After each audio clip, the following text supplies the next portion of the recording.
한국형 전투기 플랫폼으로서 KF-21의 확장형 설계 철학은 기존 F-35, 라팔, 그리펜 등과 근본적으로 어떤 것들이 다른가요?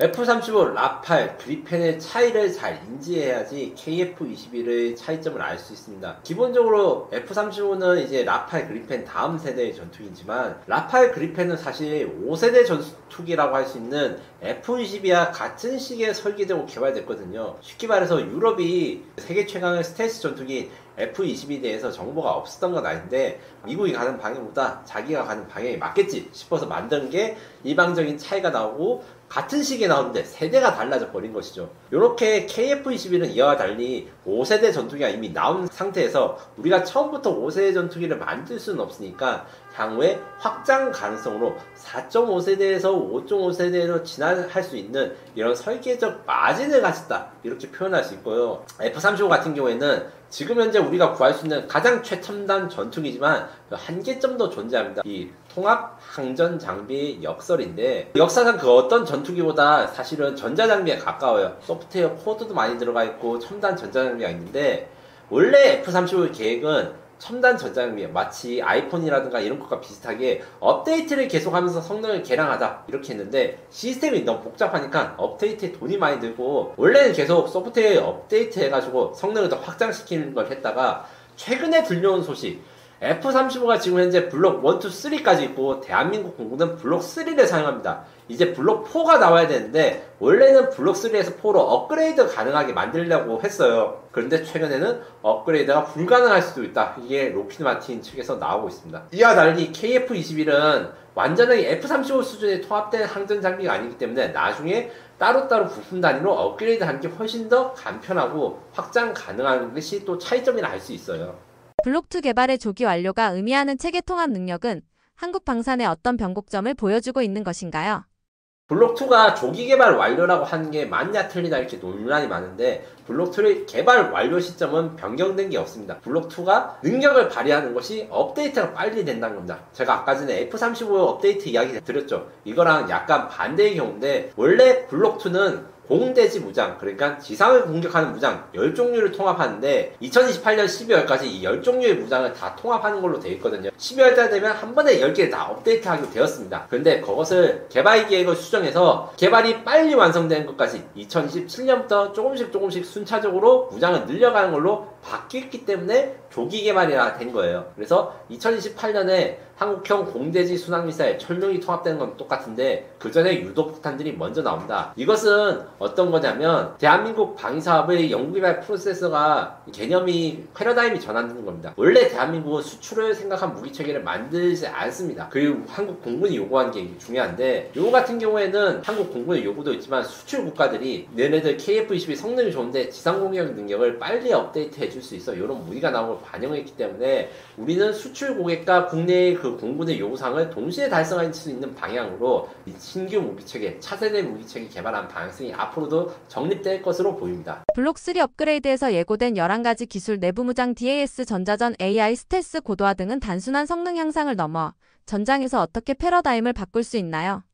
이제 공중전은 사람과 사람과의 공중전이 아니게 되는 것이죠. 5.5세대 KF-21 EX에 대해서 제가 몇 번 말씀드렸습니다. 블록3랑 동일한 건데 이 11가지 기술들 중에서 가장 중요한 것은 사실은 내부 무장창, 스텔스 이런 것도 있지만 AI, 그 다음에 유무인 협동이 더 중요합니다. 무슨 말이냐면 내부 무장창을 넣고 스텔스 기능을 높이는 건 KF-21의 생존성을 높이는 데 중요한 거고 유무인 복합이나 AI는 어떤 것이냐 KF-21이 일종의 하늘에 나는 항공모함이 되는 것입니다. 무인전투기란 팀을 짜가지고 위험한 지역에 무인전투기를 먼저 보내서 공격을 시키거나 아니면 적을 먼저 탐지하도록 만들면서 KF-21은 일방적으로 적이 발견할 수 없는 곳에서 공격하고 방어가 가능한 겁니다. 그렇기 때문에 이게 5.5세대 전투기의 핵심은 유무인 복합 시스템이라고 하고 KF-21을 개발사인 카이는 NACS Next Generation Air Combat System이라는 이름으로 유무인 복합을 하기 위한 드론들을 같이 하는데 시청자 여러분들이 사실 드론보다 KF-21 멋있잖아요. 그래서 드론이 얼마나 중요한지 여기에 대해서 좀 간과하는 게 있는데 요 드론과 소모성 무인전투기의 존재가 KF-21의 앞으로 미래전에서 핵심입니다. 얘들을 잘 다룰 수 있는 것이 KF-21의 능력이기 때문이죠. 마치 항공모함의 핵심이 함재 전투기를 잘 운용하는 능력인 것처럼 이제 미래에 이런 패러다임이 바뀌는 겁니다. KF-21의 향후 개량 전망과 미래 한국의 전투기 계획은 어떻게 진행될 것으로 생각하시나요? KF-21EX 블록3에 대한 사업 추진 전략은 아직 미정입니다. 사실 어떻게 해야 되는 게 맞는지 논쟁이 좀 많은데 지금 현재 이야기되고 있는 KF-21의 이항을 아주 차세대 전투기가 나오거나 아니면 KF-21의 개량이 나오거나 혹은 둘 다 추진될 수 있는 세 가지 방안에 대해서 지금 이야기가 많이 나오고 있고 그 중에서 KF-21 개량하는 EX 버전이 될 경우에는 F-35와 유사한 그 전자장비 성능이라든가 무기 운영 성능을 가지면서도 저렴하고 가성비 있는 KF-21 장점을 유지하는 방향으로 갈 수 있고 이렇게 될 경우에는 수출 시장에서도 굉장히 큰 인기를 끌 것이라 생각합니다. 미래 한국의 전투기 계획은 아직 논쟁이 필요하고 한국국방연구원이 연구 중인데 핵심은 6세대 전투기를 어떻게 하자는 거예요. 6세대 전투기는 5세대 전투기 다음에 지금 미국과 중국이 준비하고 있는데 전방향 스텔스 그 다음에 통합 A사 레이더가 중요합니다. 이게 무슨 말이냐면 6세대 전투기는 어떤 전투기냐? 스텔스 전투기를 탐지하고 공격할 수 있는 전투기 그리고 스텔스 전투기에 공격을 안 받을 수 있는 전투기이기 때문에 이게 이쪽이 또 게임 체인저입니다. 이 세대라는 게 결론적으로 이전 세대의 그 전투기나 비행기를 씹어먹는 전투력이 나오기 때문에 이때부터 세대가 달라진다 이렇게 표현하는 거거든요. 그래서 미국의 F-47, 중국의 J-36, J-50이 조만간 나오겠지만 나올 경우에는 KF-21이라든가 F-35로 대응이 좀 어려울 수 있습니다. 이를 위해서 국내 연구개발 혹은 수입이 둘 중 하나가 선택될 것인데 지금 현재 결정된 것은 아무것도 없으나 만약에 수입을 한다고 쳐도 이 수입이 할 수 있는지 이것도 일단 논쟁거리가 있고 그리고 6세대 전투기가 얼마나 중요하고 어떻게 쓰일 수 있는지 알려면 우리도 6세대 전투기 기술에 대해서 공부를 해야 되기 때문에 여기에 대한 연구가 진행되고 있습니다. 앞으로 어떻게 될 것이라고 전망하시나요? KF-21 전투기 제가 이제 많이 출연도 하고 이제 여러 영상을 하면서 많이 희망을 가질 수 있다 이렇게 말씀드리는데 몇몇 분들은 아직 답답하다 언제 수출이 나오냐 맨날 팔린다 하니까 언제 팔린지 모르지 않냐 이렇게 말씀하시는데 이것은 군사무기의 타임스케일과 일반인의 타임스케일이 다르기 때문입니다. 저는 2013년부터 KF-21에 대한 기사를 써왔고 KF-21에 대한 자료를 모은 것은 사실 2002년도였습니다. KF-X라는 이름이 제일 처음 나온 논문부터 제가 챙겨봤는데 무기는 라이프 사이클이 너무 길어요. 거의 10년 넘게 우리는 KF-21을 만들지 말지 연구도 아니고 타당성 검토를 진행했고 개발은 8년 이제 앞으로 20년간 계속 개량해서 써야 됩니다. 이 관점에서 봤을 때 지금 KF-21은 좀 말도 안 되는 스케줄이에요. 완성이 안 됐는데도 해외 수출 상담이 오고 그 다음에 해외의 장군들을 태우고 다는 거는 엄청난 마케팅적인 진전이 있는 것입니다. 라팔 이야기 우리나라의 KF-21의 최대 라이벌 라팔 같은 경우 지금은 300대 이상 수출이 되지만 처음에 완성되고 난 다음에 첫 고객을 잡기 너무 어렵습니다. 한국에서 탈락해가지고 그 밀리터리 매니아들은 라팔이 안 팔린다면서 막 놀렸거든요. 그런데 10여 년이 지나면서 이게 검증이 되면서 판매가 잘 되기 시작했기 때문에 우리는 아직 완성도 안 된 상태에서 이렇게 수출 상담이 오는 거는 앞으로도 수출 가능성이 굉장히 희망적이다. 다만 다음 달에 뭐가 나올 거예요. 내년에 뭐가 나올 거예요. 요게 아니다. 결정하는데 전투기는 한 대에 1,000억원짜리가 넘습니다.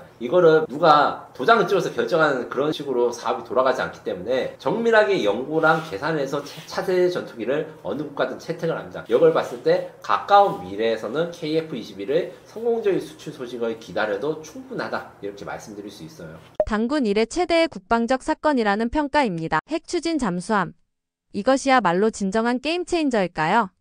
당군 이래 최대의 국방적 성과인 것은 맞으나 진정한 게임 체인저가 되기 위해서는 지금부터 노력해야 됩니다. 무슨 말이냐? 지금 현재 우리가 획득하기로 결정한 원자력 잠수함은 핵무기를 탑재하는 잠수함이 아니라 추진기간이 원자력인 그래서 디젤 엔진보다 오히려 수중 자망 시간과 속도가 빠른 잠수함인데 이것을 우리가 어떻게 활용하는 것에 따라서 우리나라의 전략적 이익을 극대화할 수도 있고 혹은 똑같은 재래식 잠수함과 비슷한 성능에 그냥 성능만 좋은 잠수함으로 끝날 수 있습니다. 그렇기 때문에 지금 요새 핵 추진 잠수함에 대해서 많이 관심이 많은데 지금 성과에 집중하기보다는 앞으로 어떻게 만들어 나가야 될지 그리고 우리 전력건설이 해군력을 어떻게 만들어야 될지 여기에 대해서 관심이 필요한 상황입니다. 무슨 말이냐면 핵 추진 잠수함이 핵 탄두가 없다는 것은 사실은 찐빵에 이제 팥이 없는 거랑 비슷합니다. 이제 물론 중국에 장보고에 가면 맛없는 찐빵이 있긴 있는데 요게 농담이 아니고 기본적으로 이제 장보고 3 잠수함 우리나라의 그 디젤 잠수함 중에서 아주 우수하고 세계 최고 성능이지만 SLBM 기술력을 가지고 있고 우리 핵추진 잠수함도 SLBM을 탑재할 수 있을 겁니다. 이거는 근데 확정된 거지만 핵무기가 없는 SLBM 잠수함의 경우 그 위력이 제한적이에요. 무슨 말이냐면 아마 이제 핵추진 잠수함 획득하게 되면 SLBM을 10개에서 12개 정도 탑재한 게 한계인데 요 정도의 수량이 핵탄두가 없다면 이 위력은 KF-21 전투기 4개 편대가 폭격하는 것과 크게 다르지 않아요. 왜냐면 탄두 하나에 1톤 정도 이렇게 12톤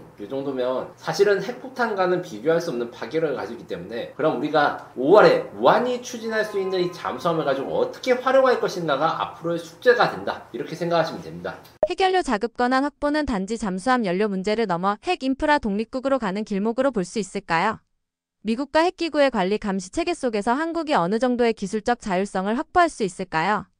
기본적으로 이제 핵잠수함이 평화적 용도라고 국방부 장관님이나 인사들이 이야기했을 때 야, 핵 무기가 어떻게 평화적이냐 이렇게 좀 비아냥거리시는 분도 있는데 핵 추진 잠수함이 무기적인 측면이 아니라 연료의 측면을 봤을 때는 어떤 것이 있냐. 원래 모든 원자력 발전소는 다 IAEA의 감시를 받게 되어 있습니다. 무슨 말이냐면 전 세계 어느 원전이든 원래 IAEA 국제기구가 CCTV 설치해가지고 이게 잘 관리되는지 감시를 하는데 잠수함에 그런 걸 설치할 수 없기 때문에 그거 자체가 큰 의미를 가진다. 그러니까 우리나라가 핵무기를 바로 만든다 이런 것이 절대 아니고 우리가 독자적인 핵 능력을 키웠을 때 기초적인 정보나 자료를 우리 원자력 잠수함 추진해서 얻을 수 있고 그 다음에 핵연료 그 농축우라늄을 확보해야지 원자력 잠수함의 연료가 되는데 이재명 대통령이 그걸 트럼프 대통령한테 요청했고 트럼프 대통령이 이걸 승인한 상황은 한미 원자력 협정의 개정 혹은 그것을 넘어서는 원자력 협력이 미국과 한국 사이 이루어질 수 있다는 것을 의미합니다. 그렇다면 이게 독립이라기보다는 사실은 전 동맹의 강화라고 할 수 있는데 핵무기가 원자력 활용, 에너지 활용을 우리가 더 고도화하게 되면 결국에는 우리만 좋은 것이 아니라 미국도 이득을 얻는다. 그렇기 때문에 트럼프가 승인해 주는 것이라고 볼 수 있고 그래서 이제 핵연료 자급 권한을 확보하는 것은 이제 잠수함 연료를 넘어서서 미국 입장에서는 한국이 얼마나 더 믿음직한 동맹이 되었는가 요게에 대한 상징에 가깝습니다. 그래서 저는 어떻게 생각하냐면 이제 핵잠수함 있으니까 한미동맹 필요 없다 뭐 이런 식으로 이야기하거나 아무나 신경 안 쓰고 우리는 마음대로 할 수 있다. 이렇게 말씀하시면 안 되고 원자력 잠수함 확보는 우리나라 핵주권 확보의 시작이다. 그리고 주권 확보를 위해서는 미국과 협조를 하고 협상도 하면서 독립적인 능력을 키우는데 그렇다면 이제 어떤 거냐 우리가 이제 핵잠수함을 확보했다 해가지고 무조건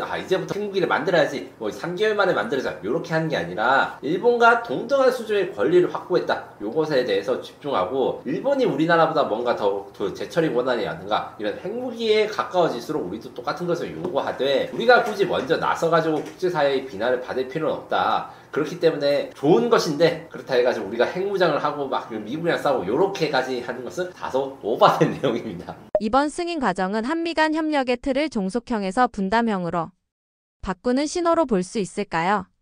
SCG조선 협의그룹 같은 제도적 장치가 향후 한미 핵 협력의 모델이 될 가능성은 얼마나 있을까요?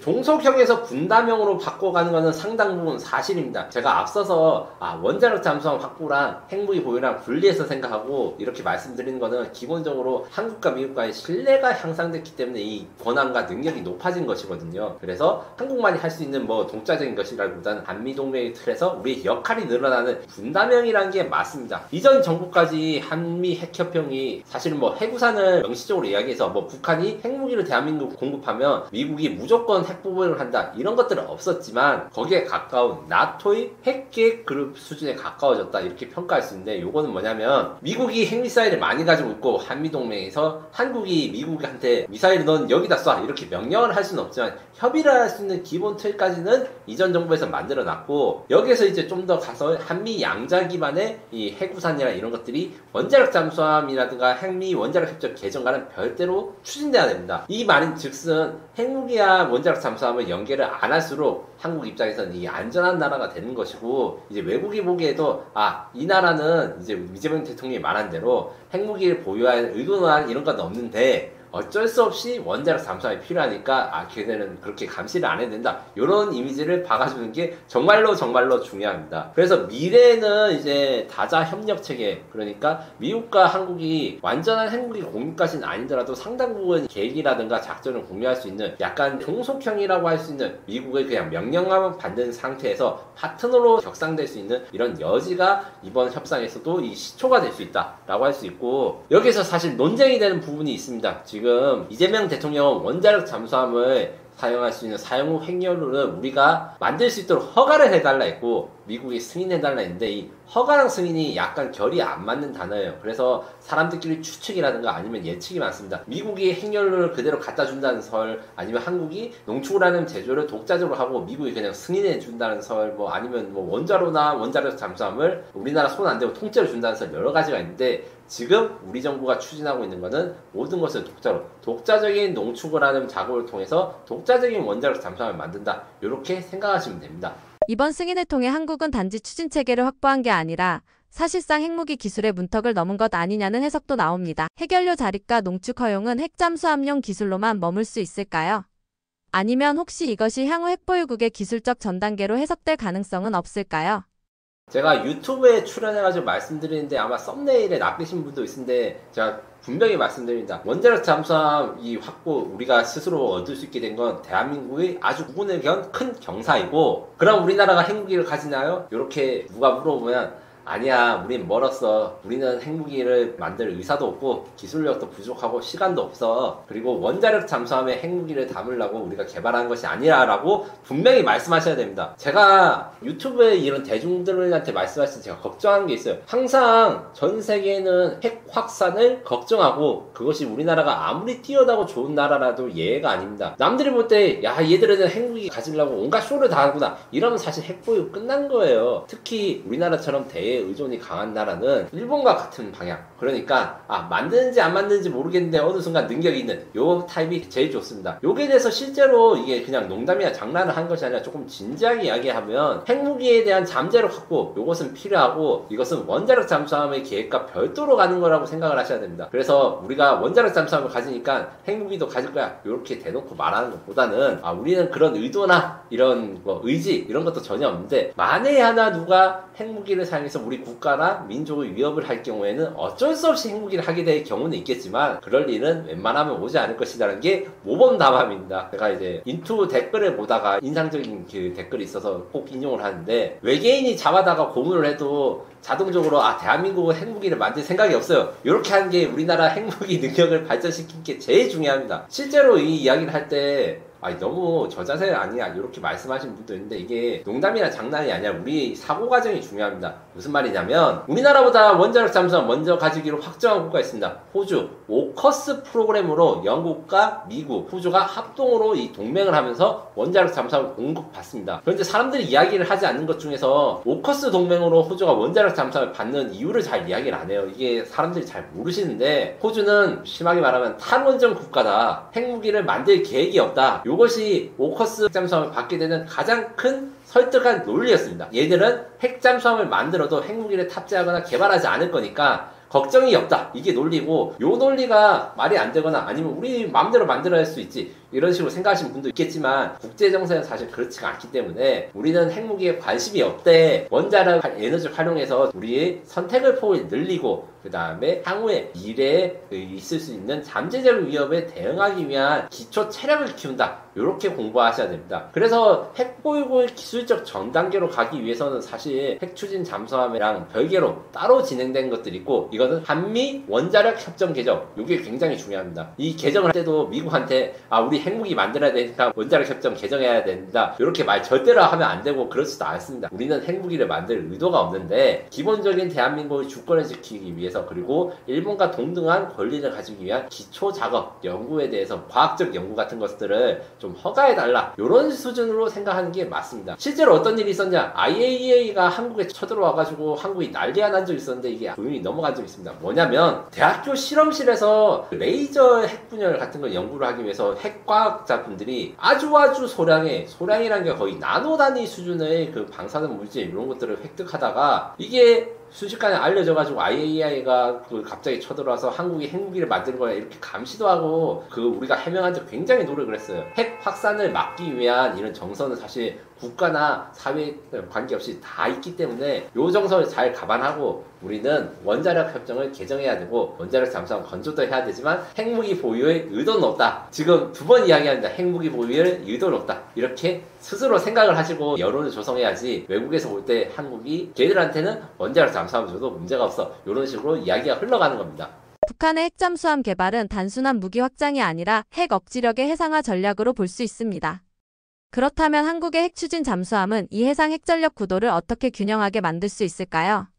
균형이라기보다는 마지막 기회 혹은 최소한의 안전장치에 가깝습니다. 북한은 2025년 2월에 김정은이 갑자기 어디 조선소로 갔는데 동그란 원통이 보이는 사진을 공개했어요. 이거는 김정은이 2021년에 전략 핵 잠수함을 만들려고 지시한 게 실제로 실현된 건데, 특히 얼마 전에는 중앙 일간지에서 어떻게 보도했냐, 러시아가 핵 잠수함에 사용할 원자로를 북한에다 줬다, 이런 것을 정보 당국이 인용을 해서 보도를 했습니다. 그래서 지금 우리나라는 사실 세계 최고의 조선국가, 그 다음에 원자력 SMR 기술도 발달되어 있지만 전력화에 10년이 걸리는데, 지금 현재 상황을 냉정하게 보셔야 됩니다. 북한은 5년 안에 핵잠수함을 건조할 가능성이 큽니다. 그래서 우리가 먼저 오바를 해가지고 핵잠수함 만든 게 절대 아닙니다. 북한이 핵잠수함을 만들고 그 핵잠수함을 만드는 것을 중국과 러시아가 막지 못했거나 방조를 했기 때문에 어쩔 수 없이 만드는 겁니다. 이게 우리나라가 먼저 튀어나왔다 생각하시면 안 됩니다. 그것 때문에 실제로 이번에 이제 에이펙 회담에서 트럼프 대통령과 이재명 대통령의 회담 말고도 시진핑 주석과 이재명 대통령의 회담에서 핵잠수함 이야기가 그렇게 나오지 않은 것에 대해서 의아해하시는 분들이 많았습니다. 왜냐면 트럼프와 이재명 대통령 간의 정상회담에서 우리가 중국과 북한 핵잠수함을 추적할 때 필요하다 이렇게 말했는데 중국이 그렇게까지 반응을 안 했잖아요. 중국은 그냥 한국한테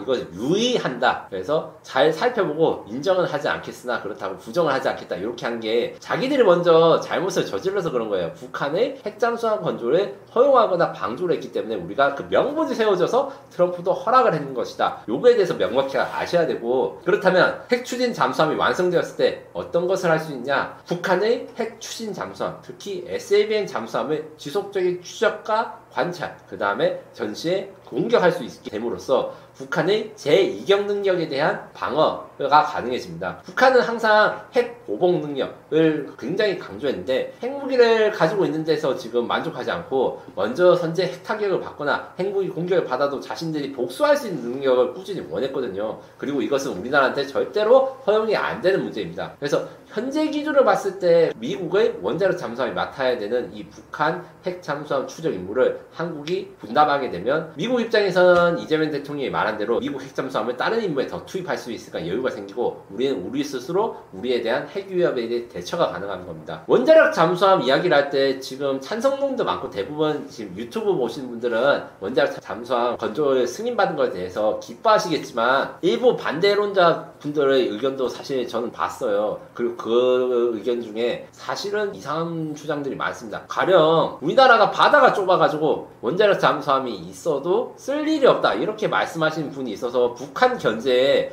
원자력 잠수함이 소용없다 이렇게 말씀하신 분들이 있는데 진짜 말도 안 되는 소리입니다. 무슨 말이냐, 지금 현재 우리가 건조할 원자력 잠수함은 약 5,000톤급 내외의 소형 원자력 잠수함입니다. 프랑스의 바라쿠다급과 유사한데 어떤 일이 있었냐면 올해 그 미국 언론에서 특종 기사가 나온 것 중에 1기 트럼프 정부 때 미국 특수부대가 북한에 침투해서 북미 정상회담 전에 정보를 빼내려고 했다, 이런 폭로 기사가 있었는데요. 그 폭로 기사에 보면 잠수함으로 미국 특수부대가 북한 해역까지 가까이 간 다음에 투입됐다 이렇게 하는데 그 잠수함이 버지니아급 잠수함으로 거의 10,000톤에 가깝습니다. 10,000톤에 가까운 원자력 잠수함도 북한 지역에 지금 작전을 하고 있고요. 실제로 북한의 항구 근처에서 잠복을 한 다음에 감시를 하고 있는 임무를 하고 있습니다. 원자력 잠수함이 한국은 바다가 작고 좁아서 쓸모없다, 이거는 진짜 말도 안 되는 이야기입니다. 거꾸로 이야기하면 원자력 잠수함이 있어야만 북한 잠수함 추적이 되는 것이고요.